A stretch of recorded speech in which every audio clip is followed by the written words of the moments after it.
विशेष एउटा भिडियो लिएर आएको छु यहाँ हेर्न सक्नुहुन्छ यो प्लम्बरको हेर्न सक्नुहुन्छ यो चाहिँ वास बेसनको पोइन्ट हो वास बेसनको पोइन्ट पनि यहाँनिर हेर्न सक्नुहुन्छ एङ्गल भलको पोइन्ट पनि यहीँनिर राखिदिएको छ यस्तो यस्तो बिजोग ठाउँमा चाहिँ हेर्न सक्नुहुन्छ यो चाहिँ प्लम्बरको मिस्टेक है यो चाहिँ आउटलेटको लागि यो 1.5 इन्चीको छोडिएर चाहिँ यहीँनिर छ है हेर्न सक्नुहुन्छ यो तपाईँको वासिङ मेसिनको पोइन्ट अलिकति यता राखे पनि हुन्छ नभए वालमा राखे पनि हुन्थ्यो अनि त्यसपछि यहाँनिर पनि छ है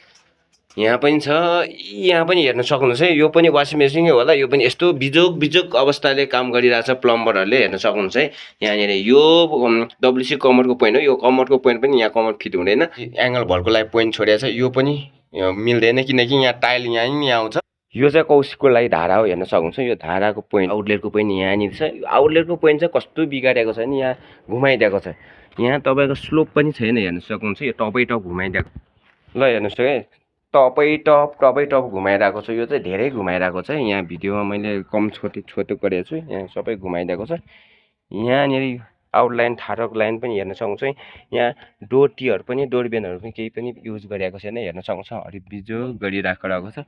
यस्तो अवस्थाले यहाँ बिगारिरहेको छ प्लम्बरले नयाँ हुनुहुन्छ भने सुदीप सुनुवार फलो गर्नु होला युट्युबमा STP electric plumber YouTube channel subscribe गर्नु होला साथीहरू ल यहाँनिर हेर्नुहुन्छ कति बेन्ड गरिरहेको छ अनि यहाँ हेर्न सक्नुहुन्छ है यहाँनिर पुरा स्लोप पनि दिइरहेको छैन धेरै नै यहाँनिर लङ राखिरहेको छ यहाँ स्लोप पनि छैन केही पनि यो चाहिँ कौशी हो यो कौशीको यहाँनिर